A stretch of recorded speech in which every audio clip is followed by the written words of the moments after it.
Exactly. Well, then you're okay.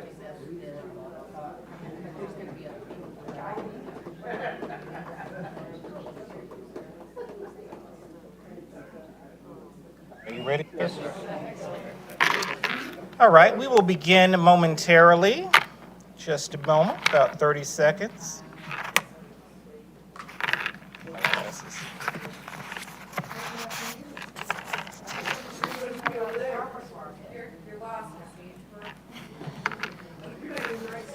Yeah.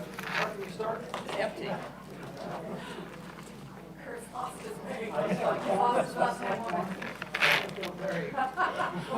Hello. I'll be back. No man's an island, but America's. Lonely little island.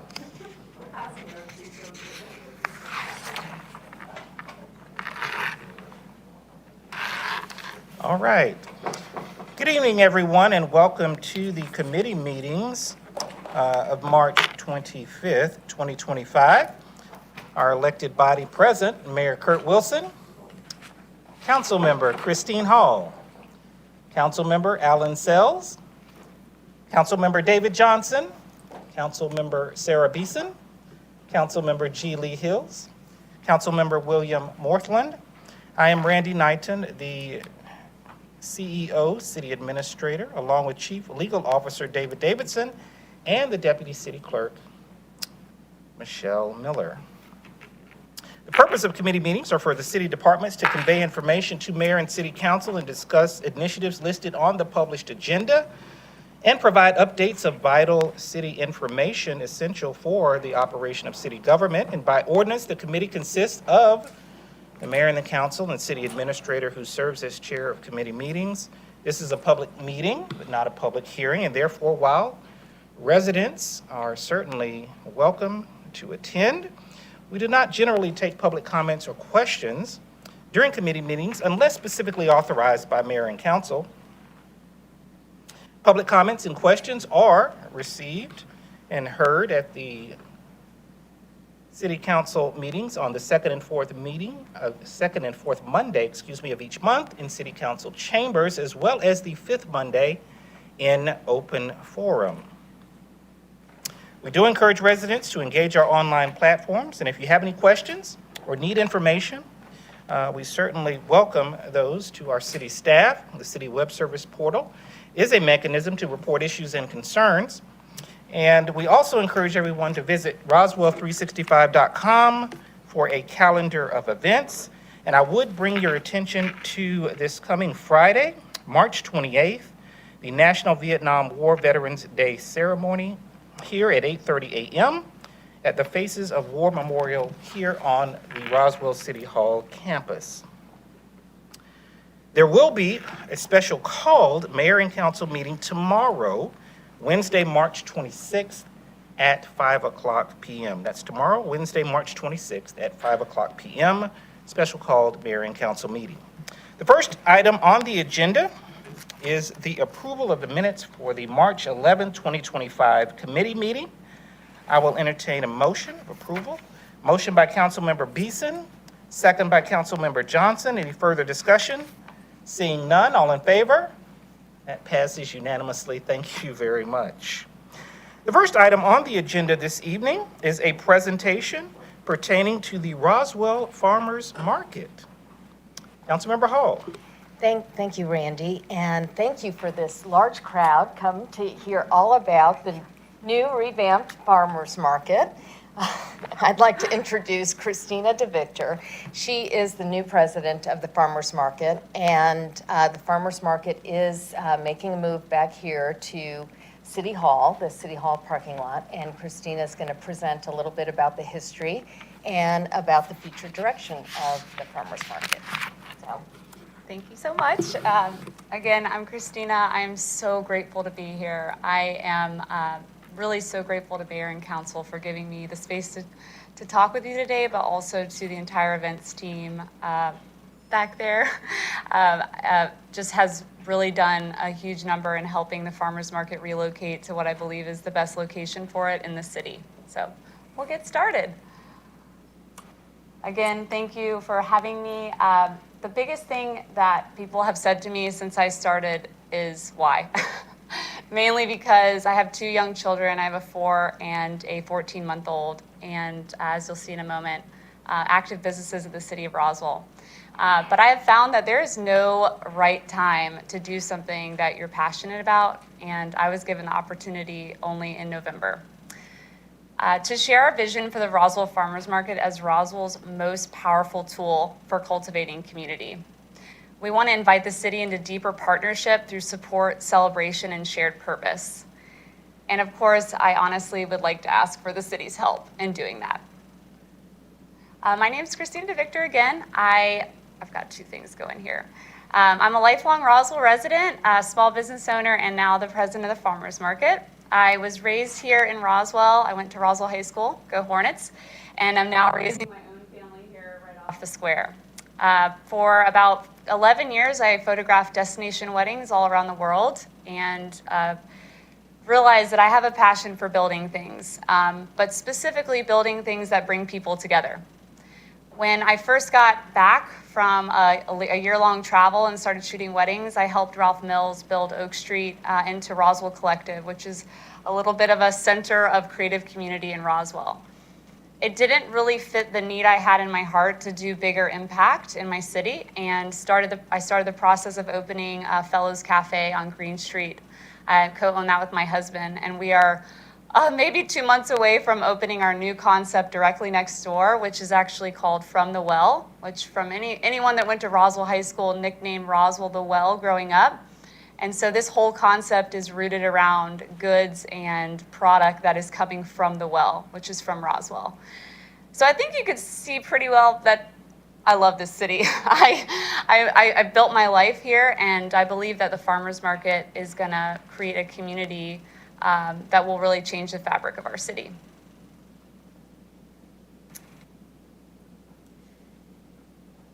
So something in this page is really close to my heart. I am somebody who has big visions. My husband, on the other hand, is my integrator. He likes detail and the daily tasks. We're a great team for a restaurant, because let me tell you, I literally cannot do it without him. But with, community, I have found that as much as I want to do grand things, community is felt in small, consistent ways, like Saturday mornings at the market. This event is something that happens weekly, and if you think about most events in the city of Roswell, they're happening monthly. This event is a very focused, can be a part of your daily or your weekly rhythm in the city. I've already kind of gone on why I love Roswell, so we'll keep moving forward. This event is a consistent event, it's free, and it's family friendly. People walk here, bike here, and bring their kids, their dogs, their grandparents. You'll find all ages here. It's everyone at different income levels. The farmers market is not for just one type of person, it's for everyone. And with our new vision, we're hoping that we can continue to build more access for all communities at Roswell. I love this idea of it becoming Roswell's front porch, and honestly, we're just getting started. The front porch concept, when I first came to this idea, I had to put a picture of City Hall because it has a pretty big front porch. And to me, it feels like home. When I think of what it is like to live in Roswell, I think of passing City Hall through every age of my life. And unless you're coming to the city or paying a bill, perhaps, you don't get to enjoy the grounds but a few times a year during yearly events. And so our hope is to bring that vitality to a location that feels like Roswell, truly Roswell. Something that I discovered upon joining the board is that it was run by vendors. And if you imagine, that can be problematic when you have a nonprofit board, because sometimes it can become a little too much about your own profits. And that's not to say anything negative, that's just a normal part of being a small business owner. You're hungry and you're hoping to make it week to week. But the new vision for the farmers market is far more about community and shared values like healthy eating, sustainability, supporting local business, being outside and connecting with neighbors. This is what makes Roswell feel like home. And since the CVB's mindset is at home in Roswell and all about natural living in Roswell, I think that the farmers market's a perfect fit. So what we are right now, and many of you don't know this because it's brand new. First, we're a nonprofit. We're people first, and we're board run. As much as I'd like to be making all the decisions, I'm not. I have a team of people keeping me in line. We're run by locals for locals. We're 100% community focused. We have 45 vendors for the April 12th market and growing, getting daily representation from local food and bev. Like, for example, today, Gracious Plenty applying. I'm certain they're applying because they recognize that the city is going to meet that interest of coming and on top of Canton Street, we have another place where people can have breakfast in Roswell. We'll have live music from a bluegrass band. We'll have a very specialized kids environment partnering with local businesses like Bunny Hive. And then we're starting our first chef demo with a soon-to-open restaurant in the city, Tipsy Tiger, that's opening off the square. The coolest thing now is volunteer opportunities give us a big old slice of civic pride, which I'm seeing with all my friends reaching out to volunteer. Where can we grow? In education, more family activities, our funds having the opportunity to go back into programming and less into just fees, marketing and supporting local food initiatives like purchasing all of farmer produce and donating it to local food banks, giving access to fresh farmer food. This is something I'm very passionate about, but we have a long way to go before we can make that happen. And then community programming like gardening tips, fitness before the market. And you'll notice a little area, enter your ideas here, because everyone has an idea of how the market can be better, I've discovered. And I want more and more ideas because I'm certain that the more I hear from you, the better it will get. So the ripple effect is kind of more an impact of the way the city is going to be impacted. I think you all know from local farmers markets that are neighboring that this can have a phenomenal reach, not just for our vision as a board, but also the city's vision to be community oriented. The vendors are small businesses, many Roswell residents. Fellows will be there with coffee this season. Each have their own following. So if you just multiply our reach, that's a lot of people having access and seeing the city of Roswell in a whole new way. We really do believe that it's going to build a love for just Roswell alone, not just the farmers market. There's going to be more city pride, but also more interest from other people about what's happening in Roswell. So, of course, there's probably an ask. I'm sitting before mayor and council. I just want to go quickly through these. I recognize all of you can read, but there's some that are actually more important than others. We want to partner with the city to, I love this word, amplify the work. We're doing a lot of work, and we're excited about it, and we're going to do it regardless. But if we could get help, it would make such an impact. We would love a ribbon cutting in recognition of this new vision. Policy flexibility, our team is still getting to the grips of signage requirements, and it looks like the past experiences have people just don't know where to put their signs exactly. And so not just knowing the signage requirements, but rethinking them for the help of the market, knowing that it is every week. More electricity. The more electricity we have, the better vendors we can have. Access to water. Every local market that's thriving, like Peachtree Road, has a hand washing station. And that's just great for, ready to eat food. You want to know that they're washing their hands before making it, and obviously you would want to be washing your hands as well. Dog water, especially in the middle of the summer. Restroom facilities, we have had porta potties in the past. If there's anything the city can help us by even allowing us to keep a porta potty weekly because of the cost doubles, sometimes it looks like triples in order to get restroom facilities here. And then last, as we grow, and we plan to grow, traffic and crowd management would be phenomenal. So I'm just imagining in a couple months, we're going to draw a lot of crowds. And it's not just going to feel like an idea. We're going to be able to create our own grassroots representation of what makes Roswell really special. Being from here, the connection to the river, nature, natural, simple things is what makes Roswell great. And we plan to really lean into that grassroots feel. Instead of fully branded tents, we're encouraging people to care more about the quality of their product than just the look of their tent. We want things to be homegrown. We really do believe that the farmers market's a model for what community can look like in Roswell. Thank you.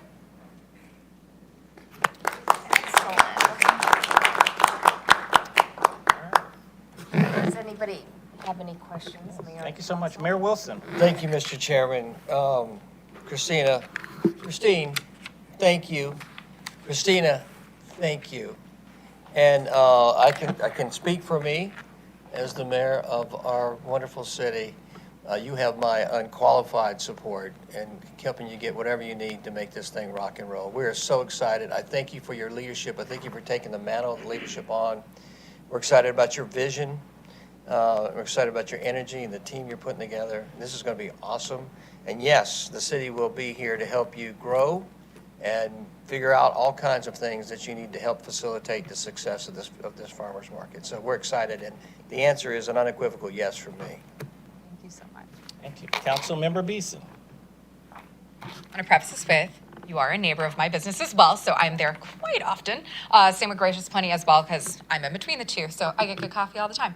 That said, I really love the concept with this iteration of the farmers market. One of my past criticisms was a lot of the vendors that they brought in were not necessarily local to Roswell or even the North Fulton area. So to your point, it really does foster a sense of community and a sense of place with a community-oriented focus. And there's an experiential component that you talked about as well with the live music, the activities for families and children. So love it. My question might not be for you. It might be for Mr. Knighton. Do we know, I understand the asks that are requested, totally understand them. But given the ask, do we have a total amount of how much revenue the city looks to bring from this event for the year? And also what months are we going to be having this? I assume is it every Saturday? That would have been a good thing to have on the presentation. What's the timeline? Yeah. April 12th to November 22nd. April 12th through November 22nd, and then Yes. it's every single Saturday? Yes, and we do have 5 dates that we can't coexist due to previously booked permitted events. So we are currently working with different locations in the city where we'll pop up, which obviously has some challenges, but we're willing to honor the longstanding events that are in the city. I can answer your question, sir. Excellent. So from a financial perspective, the city will not generate any revenue from the farmers market. And so I wouldn't want anybody to think that the city was going to generate a revenue, but we are committed to this proposition because I think, as Christina said, this is great for Roswell. This is good for fostering and building community. It's good for our city. It matters to our city. It's time for us to have a fantastic farmers market under great leadership. But from a revenue perspective, we'll be spending some money. We'll be spending some money to facilitate the success of the farmers market. We won't spend a lot of money, but we will spend some money. And Christine's asked exactly that. They're us not only facilitating, which means we're spending some money to help facilitate the success of this. But I truly believe the success of this farmers market is incredibly important to the city. Christine Hall has been here for years trying to make it work. And 100 miles, and it's so detailed as we go deeper. And I just found that as much as I want as predominantly Roswell businesses, which there are quite a few, we still have very few farms nearby, and so we have to have a lot of flexibility right now as we continue to get connected. We've lost a lot of relationships, unfortunately, because a lot of no's that have come through not being accepted due to conflicts of interest. And as somebody who is a vendor, Fellows is coming to bring people more than anything. It's actually quite difficult for our team to pull together a team that's going to be there every Saturday, but we have a very large reach, and our hope is to offer that to the community just by being there. And I think other businesses like Gracious Plenty and the other local food and bev, like our chef demos, we're going to leverage those reaches that, restaurants are huge in Roswell. We're going to have local chefs only. So it's going to be within city limits. So in that way, there's going to be a lot of secondhand revenue just from people learning about brands they didn't know about, like Rana, for example, just opened, et cetera. Love that. Follow-up question then, I guess, for you. Actually, might be for you as well. When the revenue comes in from this, I assume you charge to be able to use a booth or to be a vendor. Where are all those funds going towards? So previously, they were going to a market manager. We actually do not have a market manager. We're currently 100% volunteer. No money has come in, but there's been virtually no money spent because I think we are actually figuring out how to get our own EIN because previously we were under Friends of Roswell Parks. And so there's just been, I would say, some oversight, and we're looking forward to separating and becoming a nonprofit on our own with our own updated bylaws. And currently, it is really hard to run this right now without help. I have not been able to successfully get as many board members on yet, currently in the process of trying to build, but I'm also had 4 inherited board members who have a lot of opinions about how things should go, and we're doing inch by inch to kind of bring in more help. But I imagine hiring a market manager is going to be necessary for the amount of admin work, if you can imagine, for this event. That's going to be, usually the market is bringing in about $40,000 to $50,000. That was pretty much going into a salary of a market manager, which leaves very little. And Understood. we pay for music as well. We pay for face painting, things like that per market. Okay, so it's internally going to be back into your funds in order to operate, your operations funds. Absolutely. Okay. Absolutely. And then question for either Mayor or for Mr. Knighton. Was this previously budgeted in our fiscal year budget? Because I don't recall a line item for it. It was not. So where will we be getting the funds to offset the cost for them to operate? Well, on a 200 million, you're a smart person, you're a smart business person. Sometimes, So depends on the day. one of the things that, when you have a $200 million budget, right, it is an instrument that moves. So you create a budget at the beginning of the year, right? But the items move all the time. It's not a finite process. So to tell you specifically where those dollars are coming from, I would be making it up. What I can tell you is that we will find the dollars to do for it. One of the things that I think that the story needs to be told about, the financial story about the city of Roswell, is that Roswell has an incredible balance sheet, and Roswell's an incredibly great financial health. I've actually heard recently where someone was questioning the financial stewardship of the city, and I would tell you it's never been better. And underneath the leadership of Bill Godshell as our CFO, who we went out and recruited to bring in a chief financial officer to the city, Bill will continue to illuminate that. And you'll see that illuminated in our April 14th meeting, I believe, at City Council, where Bill will illuminate some of what great shape financially this city is in. But to answer your question specifically off the cuff, I don't have a specific answer, but what I can tell you is we will find that money. And So will it come in a budget amendment? I would imagine it would, but it won't create financial hardship on the city. And the reason I would submit it to you as the elected body of the city is I believe that it's an excellent investment in our city, an excellent investment in the community of our city. But to that, we're at a committee. This is basically to raise awareness on the beginnings of the farmers market, which is going to start in a month, to get everybody excited about it. As Christina said, look, I'm going to have some asks to help facilitate the success of those. And some of that's going to cost some money, and some of that's going to be resources I'm going to ask from the city. So yes, we'll line item those. We'll make them very specific. I will tell you they will not be a gigantic cost. Yes, ma'am. I think there may be some confusion, Councilmember Beeson. This is all self-funded to date, and everything is self-funded by the farmers market. What the ask is going down the road, if there are funds available, maybe $1,500 or $2,000, so that they could get extra electricity. If we could run extra electricity, that's the Probably type the of number one. that's the type And of just to ask. be clear, we're going to do it either way. That's the thing. We're committed to doing it within the restraints that Yeah, we've we're already not been given. talking about- This is so extra hope. Could you go back to your ask slide just one quick time? Yeah, most of these are in kind. Okay, we're not talking about green dollars here. For virtually all of this, we're talking about in-kind contributions. Opening the restroom facilities is not going to be a budget drain. I cannot imagine. I hope that it's not, Ellen. I hope that it doesn't create a financial crisis. And I think also one big thing about the farmers market that I'm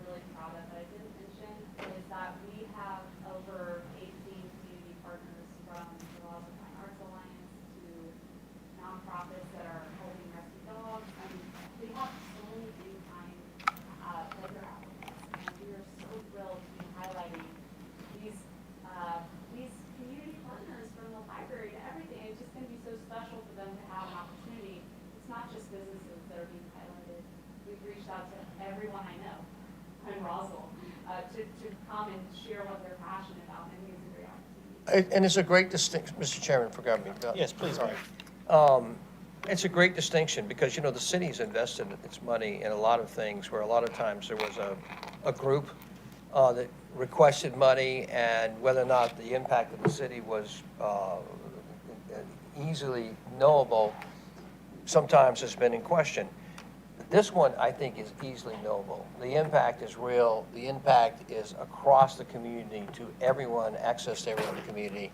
And not only, and to your point, just in the area of transparency, look, I think one of the things I'm super excited about is we've got leadership that is, one, incredibly competent, knows what it's doing, fired up, and has a vision for the city of Roswell and the city of Roswell's farmers market. I can't tell you how exciting that is to me, to have someone that's highly competent, has a vision, and wants to do this. Like, this puts us in the area of having the opportunity of not only, you know, having a farmers market, but having an incredibly super farmers market. And so if you said to me, and I was like, always be honest, hey, you said, hey, do you think we'll ever spend some money to help that do that? Yeah, there might be some chance we might spend some money. But to Christine was just like, Kurt, I'm talking $1,500. Like, the amount will be very, very small. But we're going to do, in my opinion, at least let me say, I will do, in my opinion, what I can, do whatever I can do to facilitate the success of the farmers market here, because I think it means a lot to this community. So if that's $1,500 or $5,000, or we're not talking a lot of money, but in my opinion, I will advocate that position strongly. Councilmember Beeson? I should clarify. I'm not worried at all about the dollar amount that goes into this. I know that Kurt has a $500,000 appearance fee that he's probably going to waive for this, be able to do a ribbon cutting and an interview out of the kindness of his heart, and I appreciate that. It's his love for Roswell. No, really, my larger question, that was why my first question was about the revenue. Typically, we rent out City Hall. I mean, it's a large lump sum. We canceled the Fall Arts Festival, which was what, about I don't even know what the dollar amount is, and we don't have the staff up here that would tell me the cost of that. But you pay to be able to use the location and be able to have the parking lot. And I get that. It's a reasonable amount of money. I realize, too, that you think that I'm asking what we're charging for more power. That's the least of my concerns at this point. I just wanted to make sure that on our side for the city, that realizing that this is going to be every single Saturday, every single month for roughly six months? 33 weeks. 33 weeks. 33 weeks. So 33 weeks is not small in regards to renting the facilities at City Hall, but just so that we're all on the same page, we're waiving those fees with the understanding that it's going to be in kind on behalf of the city, and that there's a possibility that we would entertain the asks, which are these remaining 6. Yes, ma'am. That's all I needed to clarify. Thank you. And the location will be in the back of the parking lot. So what Christina and her team, her vision was, with Christine Hall's assistance, is where's the best place to put this? And it was determined, hey, the very best place to put this is back here in the back parking lot. Councilmember Johnson? You said there's 5 Saturdays that you won't be able to be here, like Youth Day, I assume, would be one. It's actually 4 dates back to back. It's actually what? It's 4 dates back to back, actually. Oh. So we're in process of vetting a lot of locations, one being Crabapple Middle School, which puts it. Well, I have a request from one location. Oh, I would love to hear it. I can tell you what it is. I already know You already know what I it can is. feel it. East Roswell. How did you know? I'm sniffing East Roswell. Yeah. Good vibe. There's not a very convenient farmer's market on the east side of town. Yes, and one thing I wish I could have gotten to, if you'd given me 40 minutes, I would have taken it. The vision is to build a brand. The goal is to be located in micro markets throughout the city. It never benefits everyone if the market becomes, I think I know some neighbors this way that become a parking problem and become so crowded you can barely get a stroller through. That's not the goal. The goal is to meet the community's needs, which means smaller markets. 40 vendors is very doable in multiple locations in Roswell. And that's the big picture. All right, thank you. Any further questions or comments regarding this matter? All right, thank you. Yes, Councilmember Morthland. We'll make sure the mayor's there at that ribbon cutting. That's right. Thank you. I would really appreciate it. Thank you. April 14th. April 12th. April 12th. Don't show up on the 14th. I'll be there on the 14th. All April 12th. And one more shout out to another Christine. Christine Ward, Chris Ward has been just tremendous Absolutely in her amazing. team in helping Christina and this Christine.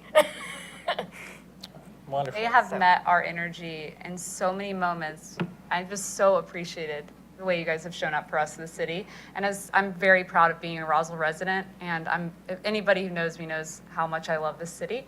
And I'm so grateful that I have people that can stand by this new vision. So thank you. All right, wonderful. All right, any further questions or comments? Thank you so much for joining us. Thank you very much for your presentation. Most people don't get applause, Christina. Wait for the later presentation. That's right. I also hate to run, but I got two little ones. Oh, I would run. Tony's like, I definitely would run. I would run, run, run. Can I leave with you?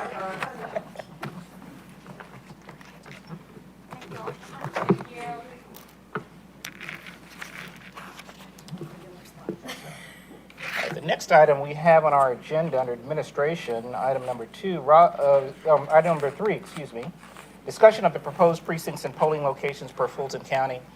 We received information from the Fulton County Elections Board a little while ago, which I shared some information with you on email last week regarding proposed precinct and polling locations, which they, I understand, will consider at their next Fulton County Elections Board meeting on February 10th. There are a couple of locations specifically. February 10th. I'm sorry, I said February? April. Thank you for the correction. April 10th, thank you. April 10th, they'll consider at their Elections Board meeting per their chief election official, Mr. Ross, who I spoke to as well. And so Patrick Baber from our IT department, GIS, has provided what is the current polling locations, precincts, and a proposed. There are a few slight differences. There are a couple of locations, I believe 3 in particular, that either for specific reasons, declining usage or lack of confirmation from Fulton County Elections Board would not be available in the upcoming election cycle. So, Mr. Baber, if you could show these are the proposed. No, these are current. I'm sorry. Yes, I'm sorry. current precincts and polling locations. Oh, yes, you have that nice tool there. We'll go from current to proposed. There we go. So the primary changes will be to the central and southeast portions of the city. You can see here, they are combining these 2 small and 2 large precincts into a single, very large precinct.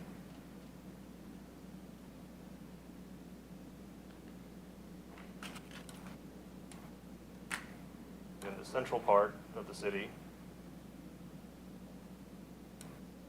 they are breaking this portion out into its own precinct.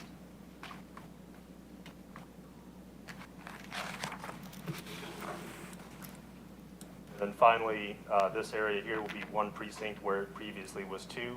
There are not, to my knowledge, any residences in this area, so that may largely just not have any consequence.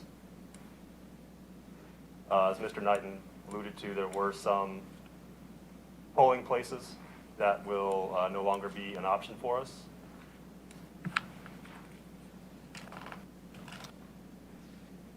Those are the changes currently as expressed by the county.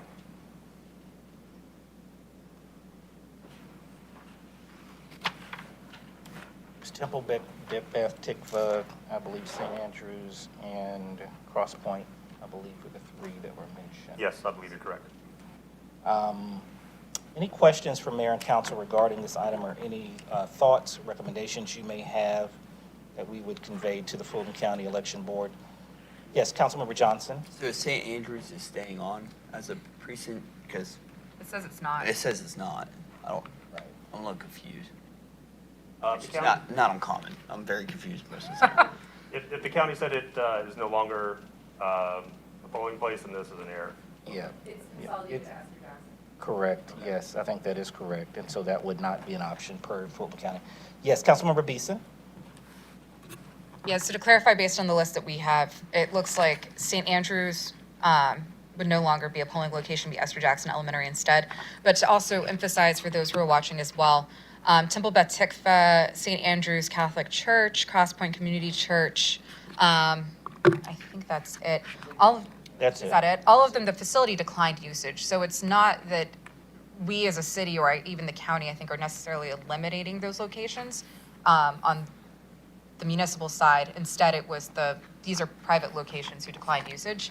I think the only feedback that I would have necessarily to the county itself, I realize that in the short version of the list, it just says, oh, we've consolidated Beth Tikva into Roswell Library, and we have consolidated St. Andrews into Esther Jackson. Esther Jackson is one of the larger polling locations, so is Roswell Library. I realize that they're doing that because they probably see an economies of scale with it, but I do worry about the size of lines on voting day specifically. While they did say that these locations did not confirm usage, they did not indicate on the county side if they reached out to any other locations as alternates. So I think that would be something I'd want from the county as an answer of, I understand that you're consolidating because they declined usage, but were any other locations sought as alternate? Sure. Because otherwise we're paying the same dollar amount for the same number of locations we had 2 years ago, but we're getting fewer polling locations. What is the actual number that it was and that it's changing to? I haven't quite sorted that out. How many polling places will there be after the change? Don't have that number in front of me. There were,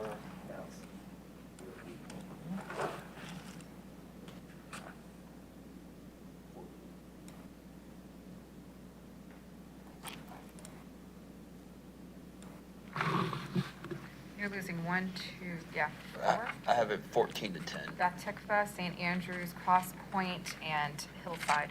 Yeah. So you're losing 4. So you're getting, it's on the last page. It says Hillside's being moved to East Roswell Library. So because of that, though, we're paying Roughly the same dollar amount in 2025 as we did in 2023 for 14 polling locations versus 10 now. That's my only concern. yes. Councilmember Hills? Thank you.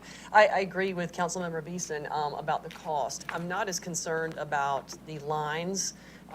What I recall, and I'm happy to hear other ideas if I misspeak, but it seems like to me the problems that we've had have been low turnout and power issues where they've had to turn people away. It's not been turned away because of too many people. Like, I've wondered why we have so many to begin with for early voting.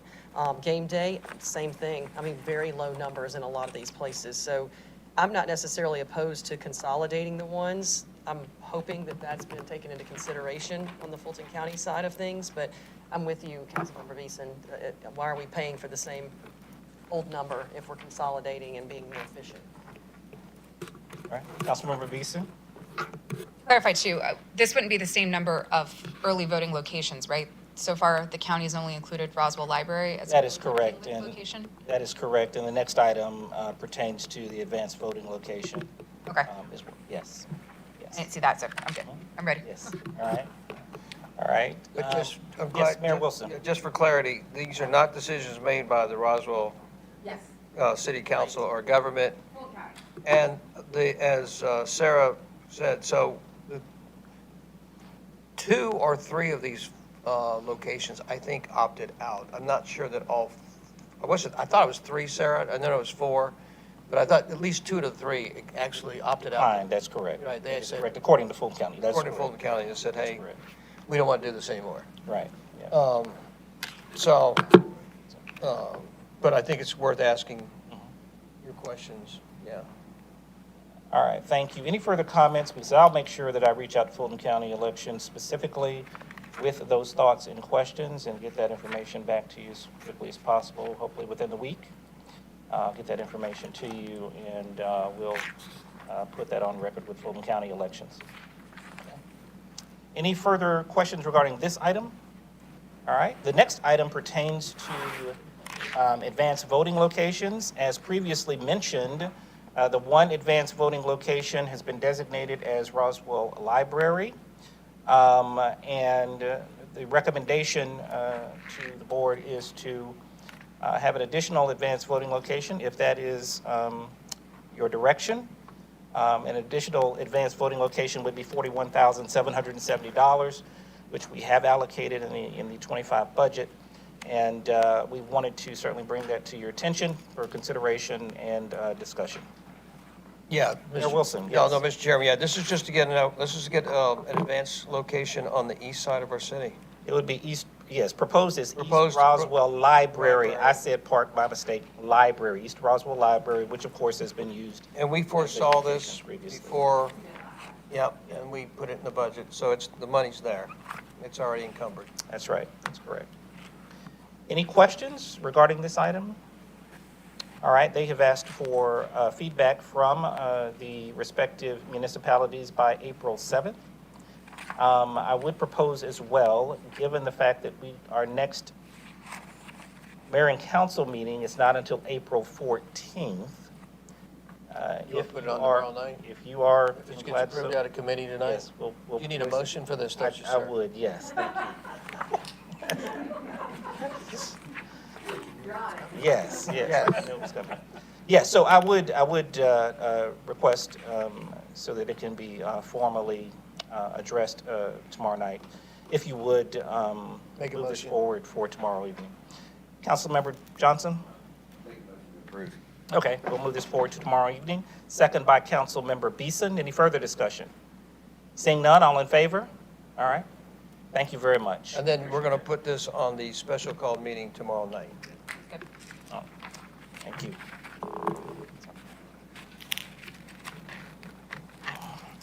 All right, the next item on the agenda, item number 5, under community development consideration. Thank you, Patrick. Thank you. Consideration to appoint the Roswell Development Authority as the advisory committee for the Development Impact Fee Program update. We have Ms. Alexander and Mr. Leatherman. Excuse me. Hi, Mayor and Council. This item concerns the development impact fee study that a couple of weeks ago you all authorized staff to enter into a contract with a vendor to help us update, to assess your existing impact fee program, the fee level, the fee types, the impact, your capital projects that are financed by those fees, to assess that and bring back to you some recommendations to update it. The state law that enables us to have the impact fee also requires that the city form a committee, an advisory committee. They do not have approval, and they don't use the word recommendation. It is an advisory committee. It's required that you establish that. I believe we looked at several different potentials. I understand that Senior Vice President Leatherman spoke with the mayor. What's the most expedient way to make sure we had representation from the development community without, turning it into some large production because it is a short-term assignment. The recommendation before you is to appoint your existing Roswell Development Authority to serve as the advisory committee. And you have a resolution before you, if you're so inclined, that we would ask you to consider approving. It lists out the specific members of your committee currently, of your authority currently, and that includes also Joe Cusack as a legal advisor. You have a couple members from developers, builders, as well as someone who was a CPA, so you have the citizen consideration as well. So that's the item before you, to see if you would like us to proceed and move forward adopting the advisory committee. Thank you, Ms. Alexander. Questions or comments? Seeing none, we'll make a motion. Motion by Councilmember Morthland, second by Councilmember Hills. Further discussion? Seeing none, all in favor? All right, that passes unanimously. Thank you very much. Thank you. Michelle. Item.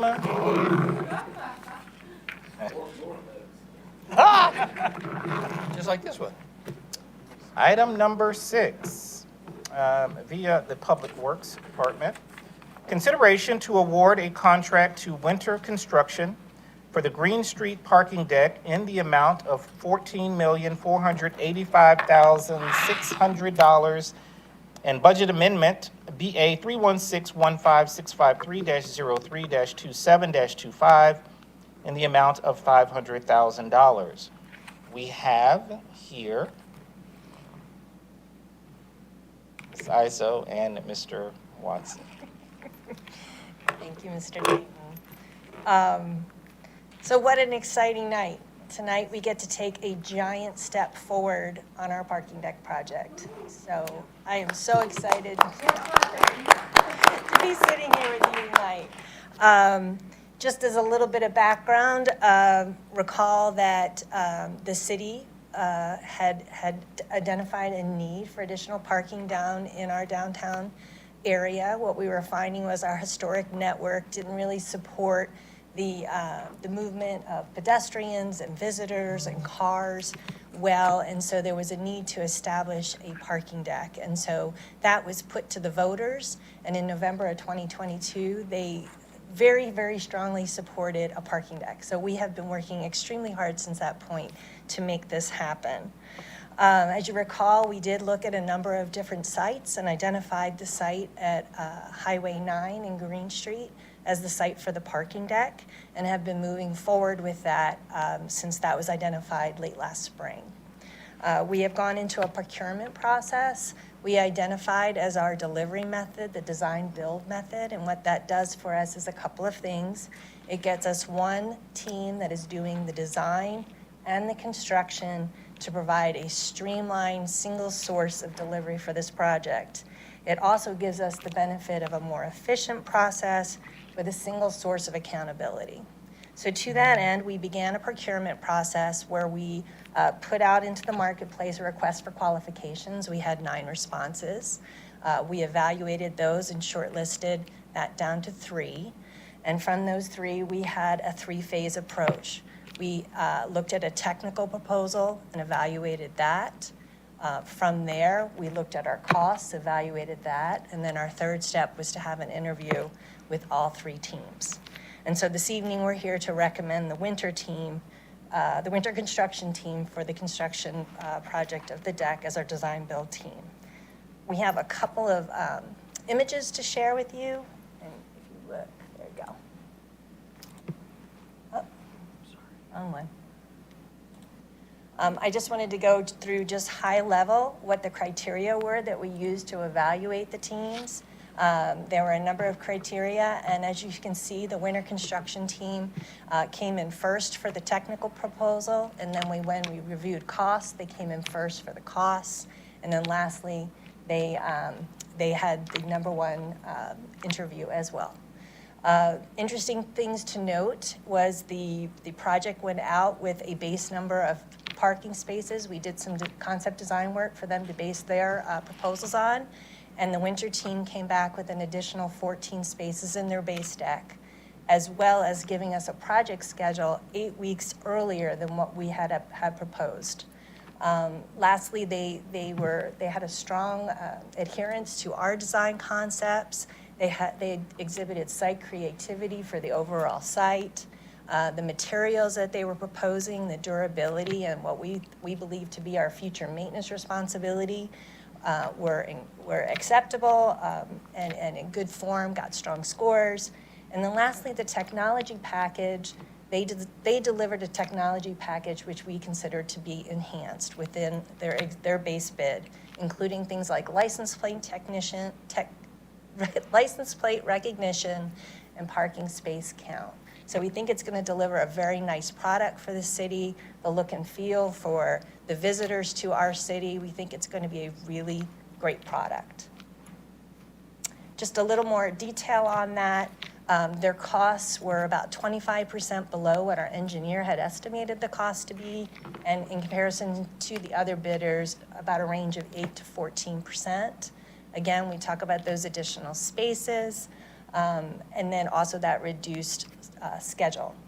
One of the other things we did when we put out the the request for proposal was looking at an additional alternate of what would happen if we added an additional level to the deck, a fourth level. And we were looking at that because we simply didn't know if that was something that would fit within our budgets. And what we got back from the winter team was a little over $1 million for an additional 45 spaces. And as you can see, that's a significant discount over the per space cost in the rest of the deck. So the team has reviewed that and they're recommending to council to go ahead and build that additional fourth level for the $1 million. And that'll bring the total spots to 395. Also, we had asked them to do some design work and pricing for us on additional stormwater in that area. There are challenges for stormwater in that area, and we were looking to see if it was possible for this site to relieve or basically offer the potential for additional development in that area and create a regional detention. What we saw was the design challenges were significant, the costs were significant, and what we're recommending is that we put a contingency into the funding request to allow us to be able to work the stormwater for the Green Street project into the deck location to manage that, but rather than trying to offer something larger. Now we get to the fun part, looking at the images. So these images were provided by Winter in their proposal, and they are very much in keeping with the work that was done previously, establishing the concept for this deck. This is an image from Green Street and the new connector street. So think as though you're walking out of Christina's restaurant at Fellows and you're starting to walk down Green Street. This is going to be your viewpoint as you walk toward the deck. The next one will flip over to Highway 9. Now we're standing at Southern Post, kind of the south end of Southern Post, kind of almost near Cubanos, looking back at our deck. And this is the image you're seeing. You're seeing a little bit of our surface lot there on the left-hand side. And this is the image. You're seeing that lower entrance into the deck. This is another one from Highway 9. Now we're sitting up close to the traffic light at Southern Post, looking across at our deck, and that's the image.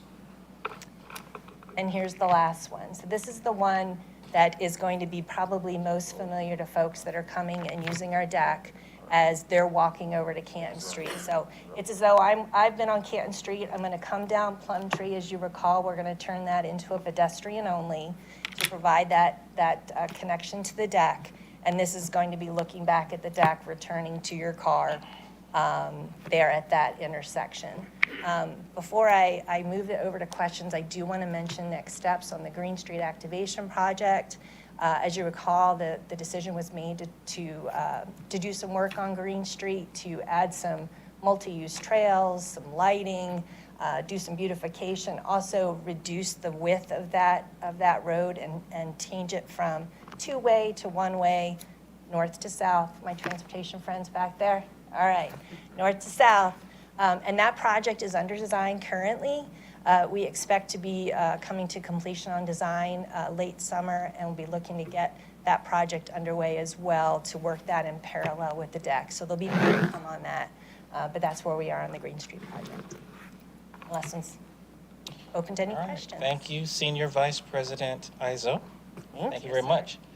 Mayor Wilson. Thank you, Mr. Chairman. Congratulations, Sharon. Congratulations, Brian. Basically, if the elected body approves this tonight and tomorrow night, we'll have a parking deck there in 13 months and 10 days, up and running. Let me just review some points, and I apologize for this, but I've been instructed to do this by Mr. Knight. The city of Roswell is embarking on a crucial step toward building its much-anticipated downtown parking deck. During the committee tonight, the council committee tonight of Tuesday, March 25th, and the council meeting tomorrow night, Roswell's elected officials will discuss awarding a design-build contract in the amount of $14,485,600 to Winter Construction, a firm that will handle both the design and the construction of the new deck. Unlike a traditional approach to a project construction in which clients work with a designer or architect separately from a general contractor, a design-build approach is a streamlined, single source method in which one firm provides both the architectural and engineering design service and physical construction under one contract. Benefits include a more efficient process with a single point of accountability, resulting in faster delivery, completion, and cost savings. Winter Construction, as mentioned before, was among 9 firms that submitted proposals for the City of Roswell's parking deck project this past summer. An evaluation committee made up of the senior staff of the City of Roswell's Government, Environmental, Public Works Department, and Transportation Department reviewed, scored, and interviewed the top 3 firms, with Winter Construction earning the highest score on all 3 categories. Details of the evaluation process were shared tonight with Roswell's elected officials, who will discuss the design-build firm selection during their committee meeting of tonight and the council meeting of tomorrow night, and decide whether to move this item for approval. When approved, or if approved, Winter Construction will begin work on the design phase of the project, and the City of Roswell anticipates completion of this project by May the 4th of 2026. In regards to parking policy, i.e. paid parking, as we plan the next steps in building the parking deck, the City of Roswell is also discussing our policy regarding paid parking within the downtown area. The City of Roswell is currently contemplating its parking policies to determine how downtown parking will operate in the future. The city is focused on creating well-managed parking strategies to support local businesses, reduce congestion, and improve visitor experiences. To help shape these future policies, the city is actively collecting and analyzing data about parking usage and will be organizing meetings with community members and local businesses to discuss parking policies, shared parking costs, and long-term economic development strategies. To say that again, the city will be actively meeting with local businesses, local community members, ongoing as we discuss these parking strategies. The city will share details about these upcoming meetings, which are expected to begin shortly here probably in late March, if not early spring of 2025. About the projected paid parking revenue, just to let you know, the model does not account for any revenue from the future downtown parking deck. Conversations about Roswell's parking policies were highlighted as part of the FY 2025 budget process. When the city approved the FY 2025 budget in 2024, it accounted for revenue from the existing parking inventory, projected to generate approximately $2.2 million in annual gross revenue and $1.2 million in net revenue. However, due to modifications to the downtown parking implementation plan, the city has reduced operating expenses projections by $700,000 and revised revenues projections, resulting in a remaining $1 million net revenue shortfall. The city will continue refining both revenue and expenses to offset this deficit. About the parking deck and the Green Street activation project. In recent years, the City of Roswell's downtown historic district has become increasingly more popular as a regional destination for dining, shopping, special events, and tourism. However, the limitations of the City Historic District street network have resulted in mobility and parking challenges. In April 2021, a parking study suggested that a well-located garage with sufficient capacity could help keep vehicles out of the historic center, encourage longer visits, and invite more people to enjoy and patronize businesses in Roswell's downtown. In November 2022, voters overwhelmingly approved $179.6 million in bond funds, including $20 million for the city to build a parking deck.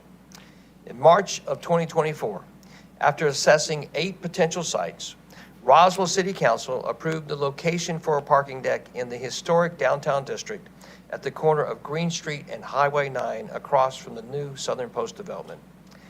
To enhance connectivity and safety near the parking deck, the City Council also approved the Green Street Activation Plan, which proposes converting Green Street to a one-way southbound road, incorporating a wide brick-paved multi-use trail, improved lighting and landscaping along the street, and converting Plum Street, which is currently a one-way road between Canton Street and Green Street, to a brick-paved multi-use trail that provides direct access to Canton Street. One bullet point that's not on here is also burying the utilities on Green Street as well. So just wanted to mention those buttress. You already said all this, but forgive me for adding the formality to it, but I was instructed to do so by Mr. Knighton, and I do what he tells me to. So those are my comments. Thank you. Very excited about having a parking deck finally done in 13 months and 10 days, up and running. All right, thank you, Mayor Wilson. Obviously, a great deal of effort and detail have been a part of this entire process, and certainly want to thank members of the entire team, entire staff, and obviously the great support of Mayor and Council to bring us to this point, and certainly look forward to moving forward with construction as expeditiously as possible, and delivering on the promise that the voters placed in our hands to build that parking deck. So look forward to what will be a tremendous transformative project. Also, if I may, could I bring up Senior Vice President Leatherman as well for a few comments pertaining to the parking strategy.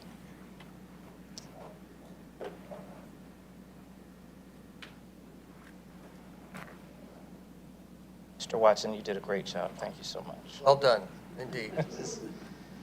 Brian has been certainly in the thick of all of this, and so thank you very much for your experience, your professionalism, your knowledge, your skill that you brought to this process as well. It certainly has served the city extremely well.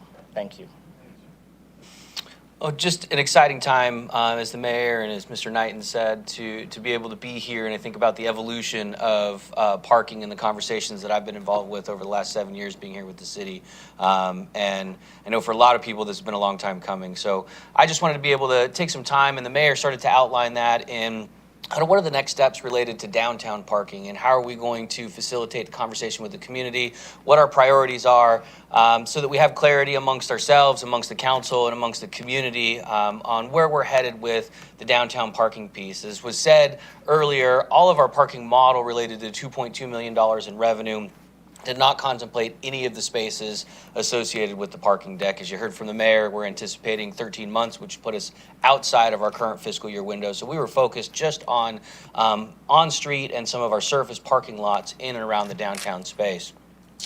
And really what we're focused on is how do we use parking as an economic development strategy across the city, not just in downtown. And we've been in the leverage business, I will say, of parking in the downtown area for quite some time. And really over a decade ago, we made some decisions as a city utilizing our zoning code to decrease parking requirements in order to foster economic development. That was part of the start of how we started to develop restaurants and other businesses in the Canton Street corridor by taking some of our regulatory pressure off of our historic district. And so we've been talking about this strategy and watching the evolution of the pressure, then the success that has now created, which has driven us to the Green Street parking deck and why we needed that solution. But we understand and we know that we need to continue to work on parking in our downtown district, but really across the city. We know that a well-managed parking is going to support local businesses. The shared parking model, which is really what we're talking about, and we've heard it at Hill Street and other projects, the shared parking model will help facilitate economic development here in our community, and that really comes with the challenge of redeveloping grayfield properties.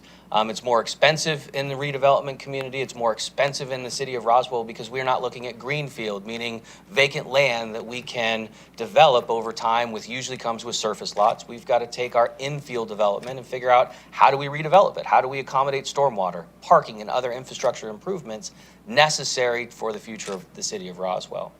As the mayor mentioned, really what we want to embark on is community feedback that will help shape Roswell's parking policies, especially around downtown.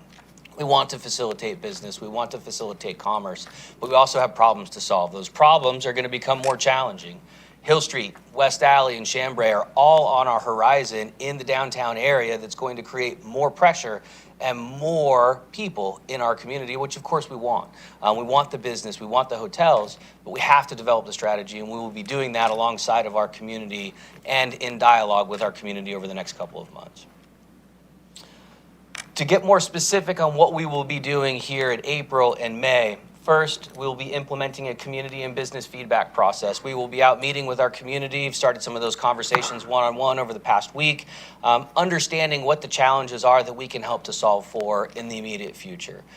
We are going to focus on that community conversation.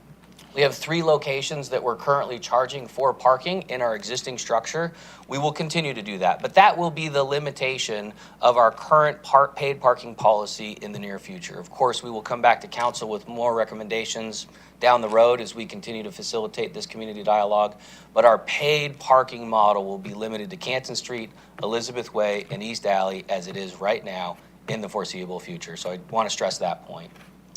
City staff will research and recommend options for identifying residents and non-residents using parking technology. And assuming that we move this item forward later today, we have a great partner that we're excited to talk about technology solutions and how we potentially can identify residents and non-residents and how that opens up opportunities for policy discussion with the council and with the community.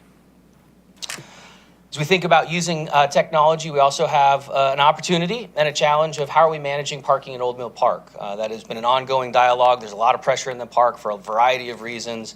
And so utilizing our partnership on the parking deck, how do we potentially bring a complete solution down to Old Mill? And does that give us an opportunity for a pilot program to start to identify residents versus non-residents or other parking solutions that we've identified that potentially help with the ongoing pressures, meaning high volume of people in and around that park area.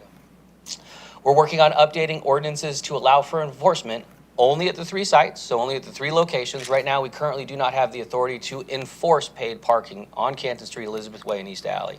So we do want to bring forward in April a couple of ordinances that can be updated so that we do have the authority to enforce parking at those 3 locations. We will include Old Mill Park as part of that authority request so that we have the right latitude to make solutions and decisions later this spring. We want to transition East Alley into a pedestrian-friendly experience. I spent some time over the weekend, really the last 3 weekends, walking East Alley. We have I'll just talk about our smoke test, since some people are listening today. We have a smoke test on East Alley, and what that is essentially we're testing our sewer systems. We have some odor challenges in and around the area, great partnership with Fulton County. So this will give us some additional data on where we potentially are having odor issues come out of our sewer system, because we really do want to transition East Alley into a pedestrian-friendly corridor where people feel comfortable walking and experiencing. As we see expansion of business, especially between East Alley and Highway 9, we want people to be able to transition between Canton Street, East Alley, and onto Highway 9. And so looking at how we work with businesses around East Alley will be a priority over the next couple of months. And then also introducing a downtown ambassador program. We may include some shuttle systems during busy weekends and increasing data collection and community feedback using that ambassador program, so we truly understand how people are moving through the corridor, where they potentially are paying for parking in private lots, what's driving those decisions, so we can bring that data together as a community and to help inform our policy decisions with our mayor and council. We did touch on the city staff and the $2.2 million. I'll just highlight this once again. We have about a $1 million budget deficit. We'll be working with our CFO to take on that deficit. We'll be looking at either revenue sources or decreasing expenses as necessary.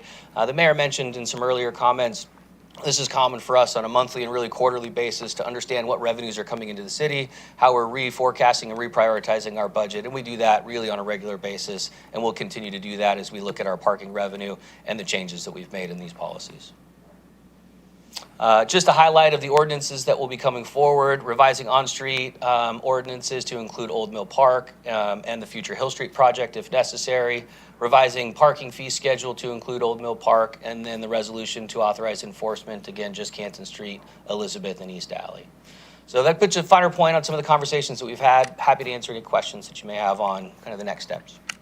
Thank you so much, and thank you for addressing a number of issues of significance and importance and have been raised, and so thank you for providing it to us. Any questions, comments, Mayor, Council? Mayor Wilson? Jeff, I never heard you sound that good in a private meeting. Wow, that was impressive. Been practicing a little bit. Well said. Thank you. That was really well said. Thank you. All right, thank you. Councilmember Sells. I'll get Sells first, then Councilmember Hills. Sure, thank you. Can you go back to your slide on, I think it was your 3rd slide, Jeff? Sorry, Sure. I was going to stop you. That's okay. Up. One more. Okay. I think it's one more. So, 1, 2, 3, the fourth bullet, redeveloping Grayfield properties. Let's talk about that a little bit. Sure. Since we are now we know where we're building, we know what we're building and all that kind of stuff. Yeah. I mean, I think we should talk about the fact that when the city tries to make a move like this, and we're going to do more parking in strategic places, it's important to recognize, just as here, this is not property that we own. We have to go acquire it, and we run into things that we don't necessarily expect. And so this takes longer, it's more expensive because people get wind of it. And so let's talk a little bit about that, if you would, about the process, and specifically of this one, and what sort of hit us on the head about some of those things and the lessons we learned. Yeah, I think, when you think about the commercial stock in the city of Roswell, and we saw this in our economic development strategy presentation from just over a year ago, we have an aging inventory of commercial stock, and really it's an average of, I want to say, between 40 and 50 years of aged infrastructure. And that's what we're talking about when we're talking about Grayfield development, is really things that have been developed in 30, 40, 50 years ago. And I will qualify that the downtown area, especially our historic district, has some different rules for all of the right reasons of how we manage and protect that. But really, the downtown area was created and formed for economic development purposes to create vibrancy in our downtown corridor. And the same goes for other corridors. Along the Highway 9 corridor, Holcomb Bridge corridor, we're going to see projects, hopefully in the near future, that will go into redevelopment. And as we start to originate those projects, we do need to keep them, and we will continue to keep them confidential because of the issues that you expressed. As soon as community members know that we're looking for property in certain corridors, the value changes, the value proposition changes, because they understand the city is coming to potentially into an acquisition process, and so we need to protect the taxpayers' money as we would our own in those projects. But the next step, once we identify a project location or we start working with a private property owner, is understanding what the constraints are from 50 years ago to now. And really it comes into the regulatory constraints. You think about, we want wider sidewalks. Well, 8-foot sidewalks take up a lot more space than no sidewalks, and a little bit more space than 5-foot sidewalks. And so we have to re-engineer sites to accommodate that pedestrian traffic. We have to think about stormwater. And I won't even suppose to be able to express the knowledge of the two sitting to my right on the challenges that we have with stormwater in Grayfield development, that we're essentially re-engineering old sites to accommodate the new standards in the state of Georgia. Again, all for the right reasons. We're protecting our water, we're protecting our infrastructure, but that takes space. And all of those constraints have to now be placed on old Grayfield development and old shopping centers or commercial corridors, which causes the price to increase, causes the need for potentially either the city to come alongside and help support projects. We have a number of tools that we use. Impact fees are one of those. You heard Michelle talk about that earlier today, that we charge impact fees as new developments are coming in, but we also have a leverage to waive impact fees to help spur the right kind of development. Parking is another one of those challenges. Parking takes up a tremendous amount of space, especially surface lots and large commercial developments. And vertical construction, you just saw that, each parking space with our parking deck is roughly $42,000, $43,000, not including the price of land.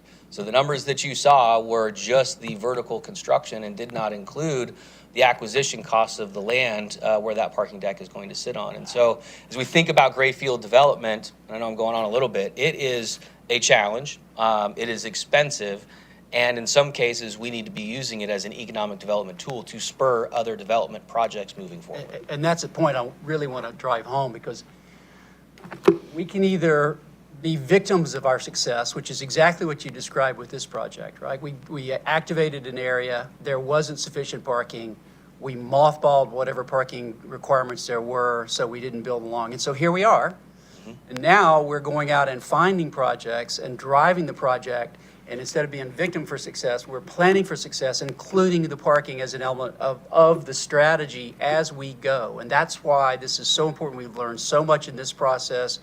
But that's what we're doing here, and we're using it to drive the economic development in these areas, because we know that they will be more successful with it, and sooner or later we're going to have to do it anyway. That's Yes, what sir. we're doing. Yeah, and I'll just add a finer point. You know, we did our parking study in the downtown corridor, and there was a tremendous amount of analysis and financial projections that were included and essentially built out a model in that scope of work that we are now leveraging at the Green Street location. We'll be leveraging at other locations so that we can truly understand the financial model of parking for a redevelopment project. And that tool that we've developed and started to massage will give us a lot of analysis. And as we gather more data from our community over the course of the next couple of months, we'll continue to refine that tool so we really understand what's the return on investment. What can we expect to generate if we do charge for residents or don't charge for residents? All of that information was out of the basis of the original parking study that we did for the downtown corridor, and we've been able to springboard that work into other areas of the city, leveraging it 2 and 3 times over now. And that body of work did not exist until recently. I mean, so it sounds so axiomatic that we should know what it's going to cost us. And we are probably pretty good at that and have always been good at that. What we have not considered in the past is what does it bring us? And does the project make a difference for Roswell economically as well as the other things that we have to consider? And so now that whole process has been built out through this particular project. That's correct. And now we're formalizing, crystallizing a standard approach to looking at projects and deciding on them from the beginning. That's quite a different day. Very different, and we're starting to be able to pull the economic levers of not just what can we potentially give to a project, but what does that project also generate? Not just quality of life, to your point, but also the tax benefit, also the revenue benefit, and how our community and businesses will be supported by it. Thank you. Yes. Can I just buttress his comment real quickly before you say Wilson. that? Just to that point, Alan, I'm so glad you brought that up, because it's very easy to say, well, you got a parking deck, and it's very easy for municipalities, and by the way, sometimes municipalities do this, they throw up a parking deck. And one of the things I'm very proud about this team was they didn't throw up a parking deck. To Alan's kind of questioning, had to go through a very deep analysis, not only where the parking deck should go, not only the ingress and egress, not only the traffic studies, but the economic impact and how do you facilitate the surrounding areas and improve the surrounding areas. It's not just about a parking deck. And although that's what we asked for the voters to approve, and the voters were very generous in approving the parking deck, then we had to have the stewardship to say, not just to put in a parking deck, which happens many times with publicly funded projects, where you get what you asked for, but you didn't really know what you're asking for because all you got was this. And to Alan's point, there's a lot more components to it that are really significant to the future of the city, from a quality of life perspective, from an economic perspective, and just from all the other aspects, from a traffic perspective. So this traffic deck, this parking deck that you guys have put together, a lot of different considerations into it, and I think it's going to show. And I think 10 years from now and 20 years from now, the residents are going to be they're still going to be very proud of this parking deck. Sorry, Lee. Thank you. Councilmember Hills. Thank you. Rewinding back to November of '22 when the bonds were approved, and I'll speak only to the 20 million for parking, I think it's funny and natural that come February and March of '23, I had people asking me, well, we passed it last November, where's my parking place? And while I'm sort of poking fun, that's real. That's a normal and very human thing to ask. And I think that, and thank you, Alan, and thank you, Jeff, for your descriptions, because you covered all the things running through my head in a much more sophisticated manner. But we're not in the business of doing the half-baked jobs anymore. This is a whole different outfit that's running the city now, and it's very important that we complete these things in the right way, and that we have the proofs with the dollars, with the percentages, with the deadlines, with the materials, and that it's, when I say half-baked, I mean here's a parking deck and there's no consideration to multi-use trail or landscaping or how transportation, which is in relationships with GDOT, and all the people that are sitting around us and that have had their hands and fingers on this for years. I mean, we've been biting sticks interior here, like, come on, and it's all been worth it to get to this point. I'm so excited, and I know we've got the 13 months plus a few days, but next May is going to be fantastic, and I can't wait to celebrate that opening alongside Green Street activation plan, that whole corridor with a farmer's market hub, you know, the brains of the operation right up the street. But all of those things to say, we've been criticized online, you will never get the parking deck off the ground, you guys don't know what you're doing. Well, we do, but it takes brain power, it takes time, it takes excruciating patience to get all that done. And I'll say, unabashedly, it's worth it. But it's been very difficult to have to wait to get the results and get the details and get the answers to the questions, even answers to discovery questions that our staff, talented staff, has probably been biting sticks before they came to us and said, we just found out. How do we approach this? Can we go forward? Can we be nimble and move with that so that we have an exemplary product? And I don't want to be known for some tacky old parking deck. I want it to be just part of the landscape in our historic district that people like, I know where I'm parking and I know where I'm going next. So thank you, thank you, thank you. Appreciate it, I'm so excited. Thank you. Councilmember Morthland. Councilmember Hills is right. This has been a very fluid motion here, and congratulations for taking the punches and keeping going here. But during our prior conversations about this, you were sharing with me some of the other municipalities that had hired winter construction to build parking decks. Can you share some of those and if those municipalities were pleased with the end results? Absolutely. So the most recent parking deck that the winter team completed was for the city of Woodstock. And so Brian Watson and I had an opportunity to go and visit with them on Friday. And we got to see the deck. It's beautiful. We got to talk with them about the ups and the downs. And like most municipalities, you know, we're not building parking decks all the time.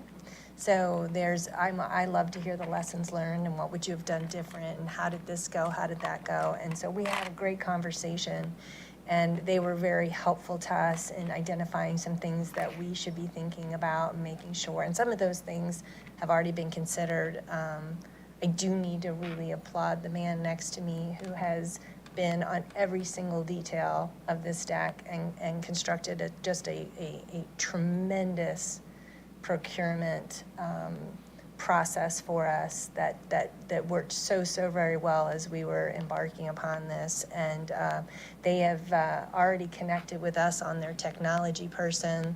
Actually, I think there's two of them. And Brian is already making, I think he's already got a meeting time with them all set to go so we can pick their brain. But they're very anxious to help us. And they were very complimentary of the winter team. In particular, I'll give a little shout out to the gentleman who's intended to be our superintendent. We heard great things about him in the interview. And of course, you wanted to hear that corroborated by the city of Woodstock, and we heard very similar things about him. And so I think he's going to become a fixture down here in our downtown area. I think he'll be eating in our restaurants and meeting our business owners, leaving behind a business card and a phone number. And I think that they very much understand that that Roswell has its uniqueness to it, and they want to make sure they're being a good neighbor. And that's what we heard from the city of Woodstock, that they were very pleased with how they handled things. They were pleased at how Winter responded to special requests from the city and worked with them. As I anticipate, we will have some of those too, although, like I said, the man beside me has thought through a lot of those already, and they were already in the scope of work. But definitely we heard good things, and that was absolutely fantastic. And as you know, we are working with all due haste to get this thing moving because we appreciate how everybody, the people that wanted to talk to you in February and said, hey, where's my parking spot? I get it. And I think in some ways we didn't even have a full understanding of what we were getting ourselves into. But like I said, it's been very well thought out, and I think we're in good hands. All right, thank you. Councilmember Beeson. Great minds think alike. Councilmember Morthland had the same question that I had. I know it's easy to confuse the two of us. We look a lot alike. We talk a lot alike. But no, it was covered. Thank you. All right, thank you very much. Any further questions or comments? Sure. Thank you, Councilmember Sells. I just want to say that, Brian Watson is one of the most careful and thorough humans I have ever known. And we, as a resident, I am really pleased that he's on the case. I mean, if you think about, I haven't been in this government a long time, but to have the number and size of projects that we have going between Hill Street, Summit, this, and that which shall not be named yet. Countless others, by the way. Countless others. Countless others, yes. Brian has been absolutely point on so many of those things, and I really appreciate that. Thank you. Thank you for those kind words, and certainly well-deserving. We have a tremendous group of professionals here, and I can't say that enough, probably don't say it enough, but truly, I'm very proud to work alongside so many tremendous professionals who take their jobs quite seriously and each and every day approach each project with service in mind and with supporting the mayor and council's vision in mind. And so I appreciate that very much. And the city is well served by having all of you. All right. With that, if there are no further questions or comments, I will ask for a motion, consideration to award a contract to Winter Construction for the Green Street parking deck. Motion by Councilmember Sells. Second by Councilmember Hills. Further discussion? Seeing none, all in favor? Thank you very much. And this item will go tomorrow night. This item will go to formal approval by mayor and council tomorrow evening. Yes, ma'am. Will this same presentation, the exact words, but this same presentation in full be? I don't think he can. Lee, he can't be that good 2 days in a row. I think he can. I think he can. Okay, so that's a yes? We will, yes, we will do everything we can to replicate what you saw here tonight. I think it's important for the viewing public to know, and so we'll do all we can to make sure that happens tomorrow night. Yes, thank you very much. Yes, very important. Under transportation, item number 7. I thought it was the farmer's I do market. too. Right from Mulsey's Trail to Hartscrabble, but hey, here we are. Item number 7, under transportation. Consideration to award a construction contract for the Hardscrabble Road multi-use trail project. Excuse me. Excuse me, Mr. Littlefield and Mr. Nicholas. Good evening. Deputy Director Nicholas is going to All right. present this one. Mr. Nicholas. I don't know how we can follow that up, but we'll see if we can try.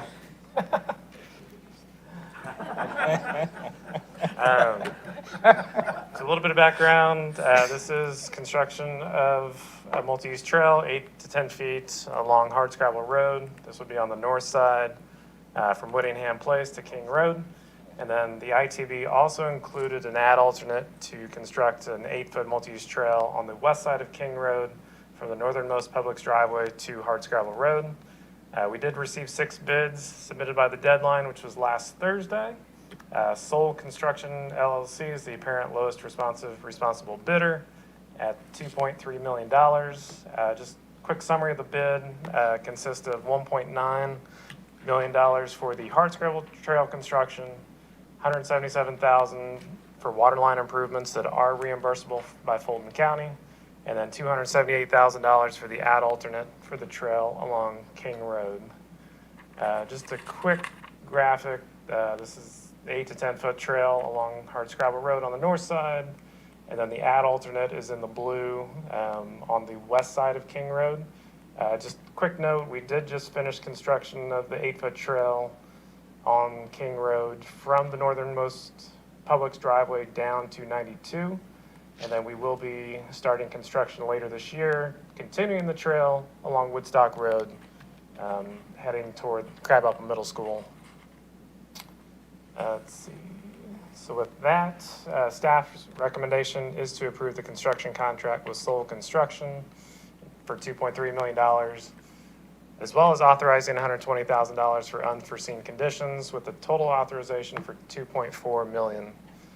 Funding is available in the amount of $1.8 million in the transportation bond project account. And we also have $465,000 in sidewalk connectivity funds to go towards this project. And then the funding in the amount of $177,000 to be reimbursed by Fulton County has already been approved via IGA several months ago. So with that, we will entertain any questions. All right, questions, Councilmember Hall.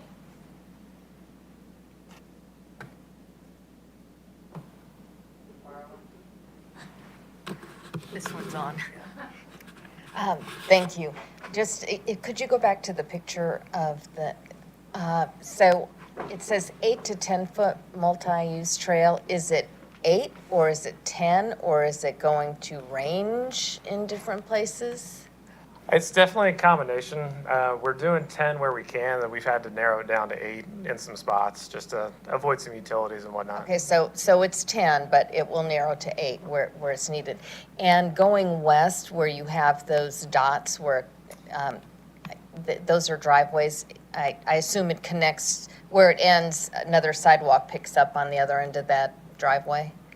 Based on your comment from the IGA with Fulton County, the actual original project was from Whittingham to King. But then based on your comments, we didn't want to go back to design it basically would have lengthened, or we wouldn't be here right now. So we're going to work with the contractor. We've been out in the field, looked at it. We're going to work with the contractor. Part of that $120,000 contingency would probably go towards the extension to the driveway at Target. There's nowhere to go on 92 until we get a multi-use trail along 92, and then that would just tie into that, but it will get golf carts, bicyclists to the parking lot. Right, yeah, as long as you can get into that parking lot would be goal. And that's why we didn't go back through design, but that dash line just represents us working towards getting it to that parking lot. Okay, thank you, just wanted to clarify. Councilmember Beeson. You can clap too. You were starting to clap. I'm into clapping. I'm very excited about this one. So anecdotally, I grew up literally right off the side of this. There's never been a sidewalk there, even though Roswell High School is literally right there and Target is the other side of it. So I often pass kids walking on the shoulder of the road while people are flying down hardscrabble, just trying to go to a place to hang out after school or their afternoon job or going to the gym at LA Fitness. So extremely excited about the connectivity improvements, but more so the pedestrian improvements that are going to benefit kids. So very excited about this project and looking forward to its completion. All right, thank you. Councilmember Hills. I'm with you, Councilmember Beeson. This is actually part of what I had spoken to Marcelo Zapata and Mike Palermo when the roundabout ribbon cutting was at Roswell High School like 8 or 9 years ago. And they asked me what I would change in the area. I was just a regular mom at Roswell High at the time. And so to see this finally come to fruition is exciting. And in addition to the interest areas that Councilmember Beeson mentioned, we also have a pretty large, pretty significant cross-country running group that comes up and down hardscrabble on the daily in season. And it is harrowing at times when people are in their car already in their mind at their destination, not thinking about anybody but young people running on the shoulder there. So I also want to take a minute to commend our transportation department, Director Littlefield and others who have met with neighbors in Brookfield there that have established tree lines, bushes and things to be able to work with them. One neighbor actually had just redone a fence and was worried about the 10 foot, 8 to 10 foot multi-use trail, but didn't want to give up what they had grown to enjoy as an established neighborhood or property in these cases, but working on a couple of things there to be able to make some concessions to not disturb the properties. One of them is a semi-pervious or pervious sidewalk area for one area, and another, they were able to work that out with a neighbor. So that just goes to the customer service and love of our residents and be able to work with people to make sure that the residents are being served in a way that the city's developing and considering personal properties. Obviously, every single case is different, so that's not to say that every single one goes that way. Sometimes there has to be a compromise, but what I understand is very, very pleased, and I agree, just anything that we could get folks a little more safe in this area. There's a lot of volume, a lot of people, a lot of parents that even walk through here, so thank you, can't wait. And then, of course, going south, coming on down Woodstock to put in that multi-use trail that'll eventually connect right into Canton Street, so can't wait. Thank you. Thank you. All right. Further questions or comments regarding this item? Yes, Mayor Wilson. I'm sorry, I walked out. When is this going to be done? 9 months. 9 months from when you get it out of council, right? So you need this passed out of council ASAP so you can have it done in 9 months, right? Sooner the better. I can put it on council tomorrow night. No problem. If the, again, yeah? Yeah. Okay. So 9 months, you ready to go, shovel ready? No, it's- Sweet. Yeah, by the way, thank you for taking my call 9 years ago when I almost got killed running. This is really dangerous to old men running. At 5 or 6 in the morning, I've almost been killed twice here, literally. Like, it's treacherous. That was way before I was like, I know there's several people who wish I'd been killed, but it is treacherous on there. It is treacherous, and when it's dark, it's impossible. And the sun in your eyes. Yeah. Yeah, so thank you. Well, you haven't voted on it yet, but thank you, guys. All right. Any further questions or comments? Councilmember Johnson. Motion to approve. All right. Motion by Councilmember Johnson, second by Councilmember Hills, with the notation that this will be placed on tomorrow evening's agenda. Any further discussion or question? All right. Seeing none, all in favor? It passes unanimously. Sorry, Will, I know you won't be there. Michelle, gotta get Nancy, and then put this on. Yeah, tonight. Yeah. All right. Thank you. Oh, we got another- All right. Item number 8. Consideration to approve budget amendment BA 35042200-03-31 in the amount of $117,500 to recognize contribution disbursements for the construction of a traffic signal at the Nesbit Ferry Road and Nesbit Lakes Drive intersection. Yes, Mayor Wilson. Thank you, Mr. Chairman. Before we get to this item, what processes do we have in place to be able to change this so that you guys don't have to bring this to the elected body in the future? Are we working on that? Yes. Okay. Yes. Do we have a process in place? Senior Vice President Panino is spearheading a number of reviews of. So you don't have to bring, hey, can we accept money, right? Yes. It's always a controversial subject. It's controversial, yeah. Is this in there? Bank, they don't authorize someone's paying deposit, I'm Please. And I apologize, Mr. Chairman, but yeah, just to the process to save everybody Yes. time, hopefully in the future. Absolutely, well noted. Chief Financial Officer, CFO, Mr. Bill Godshall has joined the transportation team. Mr. Godshall? Yes, thank you, Mr. Knighton. The main reason I'm here is because, as the mayor's mentioned, this is primarily a budget item. The operational aspects have already been taken care of. Jeff, did you want to walk a little bit through the actual traffic signal process and history? We are actually underway in building the medians out of the intersection. Started about 2 weeks ago. The mast arms still scheduled to be in our hands in April. Once that happens, we'll have a contractor bore the hole, set the pole, set the mast arm. And then our folks, we've already ordered the other materials such as cabinets and the internal workings of the signal. And then internal folks will actually wire the signal and have it operational. So probably by May it will be operational, barring weather or anything like that. All right, thank you. Excellent. So as Mr. Littlefield has noted, construction is already in progress. The Nesbit Lakes HOA had entered into an agreement with us in 2024 to contribute $80,000 for the construction of this traffic signal. This is in addition to $37,500 that was provided to the city by Lennar Homes as part of the original development with Nesbit Lakes for construction of the traffic signal. Staff recommends acceptance of the $80,000 of funding from Nesbit Lakes HOA to help fund the traffic signal installation. The city will be responsible for any costs above $117,500 for the construction of the signal. This item triggers no financial impact to the city. All right, thank you, gentlemen. Any questions or comments? Yes, Councilmember Hills. Thank you, Mr. Knighton. Thank you for taking care of the controversial things. That's good, the money. I just want to speak to the residents of this neighborhood. I've been working with one of them in particular for over a year to resolve an issue of traffic and not having a way to get out onto the main drag, which is Nesbitt Ferry, during high tide. And I have driven the street there, and it takes, I don't know, 14 minutes to get to the end of the street interior of that neighborhood.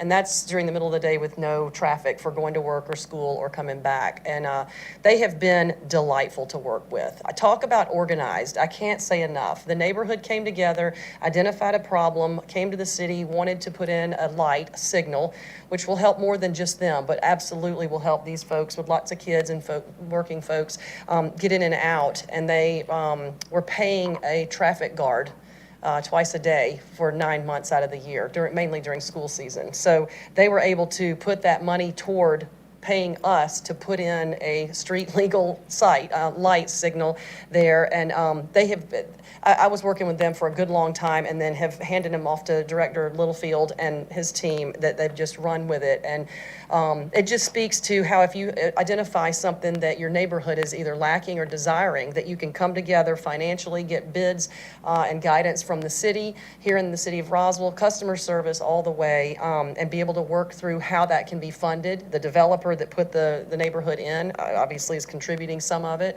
and then the neighborhood is contributing. So it's going to be a very elegant light signal there that will speak to the area and certainly to Roswell. And I couldn't be more happy that this is almost ready to go live. So thank you so much, and I really appreciate the families and the neighborhood at Nesbitt Lakes. It's been a delight to get to know some of them and see how something like this can come to fruition. And this isn't a private street, this is a public street. They're putting that in for anybody that comes there to enjoy and be able to get in and out of the neighborhood. So well done on our side and well done on the neighborhood side.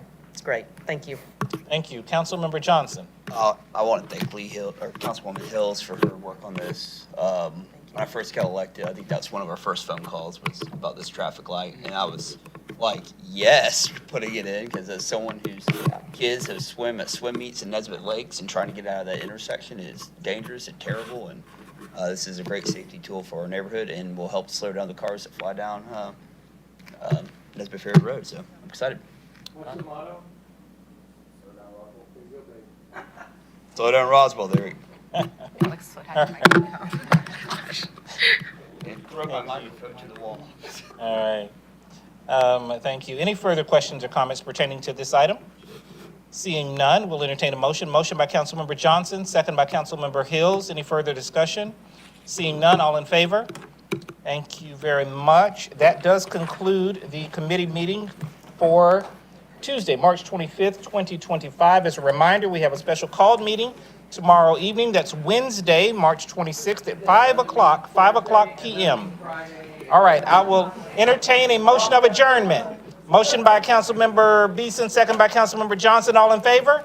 Thank you very much. Have a wonderful evening. This one's just stuck.